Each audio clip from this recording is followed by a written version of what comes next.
Malls all across America are dying, and the rise of online shopping isn't fully to blame. So I know there have been many videos talking about the decline of malls across the United States, but I just kind of found those videos mainly only talked about how online shopping and consumers' tastes changing and all of that is killing our malls. But I think there's an even bigger picture and a bigger story to tell. Because if we look at malls all across the world, they're actually not dying, but thriving. So why exactly are malls dying all across America while they're thriving in other countries? Well, I think there's several factors that all come together. Bad urban development and bad planning, as well as being too dependent on cars. Yes, for those of you that live in the United States, you'll know that without a car, you literally cannot go anywhere. And that's excluding places like Chicago and New York, because most of the country can't afford to live in cities that have public infrastructure like those ones do. So in any city that's similar to Detroit, Cincinnati, Indianapolis, Pittsburgh, you'll find a huge lack of public transportation. Now I know most of these cities do have a public bus system, but they're very inefficient and don't run all that often. Just take a look at what it would take for me to get from my house way out in the suburbs to my nearest thriving mall. Yeah, I don't even have the option to take public transportation because the nearest stop to where I live is a good 10-minute drive. But if I do put in that location, which would be the bus stop over at Kings Island, you can see it takes well over an hour to get to Kenwood Town Center, which is my nearest thriving mall. Now, by car, that's only like a 20 to 25-minute drive without traffic. But over an hour, the bus route takes you all the way downtown, way past where I needed to go, just to come all the way back. It's very inefficient. So now you can see why hopping on over to Amazon.com, ordering whatever you need, waiting a couple of days is way more efficient and enjoyable than struggling through all of this mess just to get to your local mall. So let's take a look at Kenwood Town Center, which we were just trying to get to by public transportation, and see if those living in the area and around it have the option to walk or bike to it. And of course the answer is nope. So taking a look at Kenwood Town Center and its surrounding area, you can see that there are some residents that live nearby. Unfortunately, they're cut off from the mall by some very large roads, as well as 71, which is the interstate or freeway that runs right next to the mall. And you can see in some of these street views of Kenwood Road and Galbraith Road that these would not be very fun streets to deal with and or cross and are not very safe. They're definitely car-focused. And you can see that looking at similar malls all across the country, they have a very similar layout. Large roads surrounding the mall, cutting them off from all the residents that live nearby. It's definitely not a walkable or bikeable environment. Forcing all the residents that live around these malls to hop in their car and make the drive, which is absolutely ridiculous. Now we're going to take a look at the Westfield London Mall in London, England, and see how they get everything right. You can see this mall is surrounded by a bunch of housing that has easy access to the mall. They could walk or bike.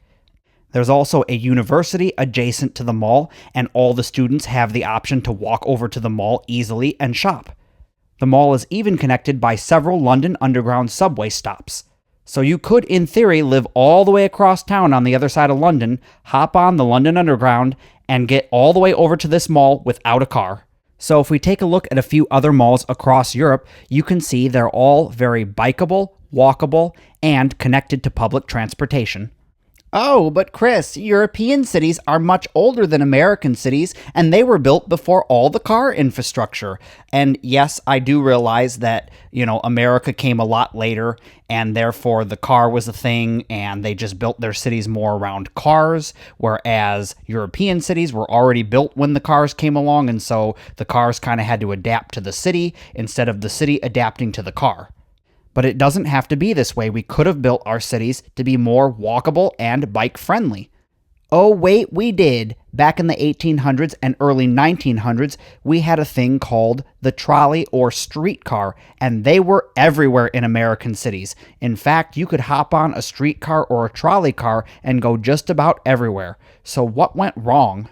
Well, the problem all started back in the early 1950s, right after World War II. You see, most Americans were coming back after the war and were very prosperous. They were building homes and buying them up out in the suburbs. They all were buying up cars as well so that they could get back and forth from downtown to their house out in the suburbs. And of course, with all these cars came the need for car infrastructure. This is when President Eisenhower signed into effect the Highway Interstate Act, building out hundreds of thousands of freeway and interstate miles, destroying all of our cities. Many of these freeways cut right through the middle of neighborhoods, severing them in half, making them unwalkable. So what happened to all of the trolley car infrastructure that were in all of our cities? Well, there's 3 words that can sum that up: the American automotive industry. You see, GM, Chrysler, and Ford were all in favor of buses and automobile infrastructure, so they lobbied to actually have most, if not all, of the trolley car infrastructure dismantled and disposed of, and it was to be replaced by buses, which didn't really turn out all that well. I mean, yeah, it made the automotive industry a lot of money, but hurt all of our cities in the process. It was also around this time in the 1950s and 60s when malls began to pop up all over America, all throughout the suburbs. In fact, we built way too much retail in this country, as seen by this graph here, where you can see that we outpaced just about every other country, including our neighbors to the north, Canada. And now, a word from our defunct sponsor. It's May Value Days at Woolworth, with savings for everyone. There are lots of summer values. Great buys like women's brightly colored t-shirts in the latest styles. Now 2 for just $9. Save $4 on men's Woolworth Sprinter jogging shoes, just $13.97. And save $3 on boys' Sprinters, just $13.97. It's your everyday store for value, 'cause at Woolworth your dollar goes far. So what can we do to fix our cities here in the United States? Well, it's a very complicated topic, but I think to start off, we need to start implementing public transportation. And I mean public transportation in the form of rail. Like we've discussed before, buses are inefficient and they get stuck in traffic, whereas light rail or subways do not get stuck in traffic. They can also accommodate a larger number of passengers. And yeah, I know they're very expensive to build out, but once you build them out, it's been proven that they're just more efficient. We can also start focusing newer developments on being more bike-friendly and walkable. And in fact, city planners and builders are beginning to realize that we need to build more sustainable cities. And we're seeing a lot of these kind of mixed-use development areas pop up, where they've got living, like apartments, a lot of shops and retail and restaurants, all in one location where you can walk outside of your living space and there's the coffee shop, and down the street is a clothing store, and your workplace might be a block away where you can just walk or bike. And, a lot of these spaces even are banning cars from entering them. Like, you have to park your car on the edge of this development and then walk in. And I think this is absolutely a fantastic idea, but we need to do it on a larger scale. Like, an entire city needs to be like this, and we need public transportation like subways and trains, not buses that get stuck in all the stupid traffic. I'm not really one to get into politics, and I'm not going to, but you remember that bipartisan infrastructure bill that was signed into law? Yeah, that one. The one where I went, oh yes, we might actually get public transportation in the form of some trains? Yeah, and the crickets are going. Yeah, still no public transportation. Or at least not in the part of the country that I'm from, which is the Midwest. Now, I'm not going to sit here and ignore the fact that yes, online shopping and e-commerce has taken a hit to the mall because it is a lot more convenient to just go online, find exactly what you're looking for, know that they have it in stock, and just be done. Whereas if you go to the store, they may or may not have what you're looking for. I get it.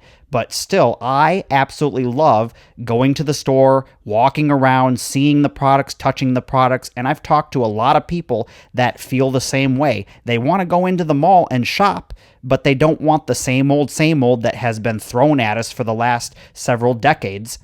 So to recap, these are the things that I think are culminating and coming together to really kill off the American shopping mall.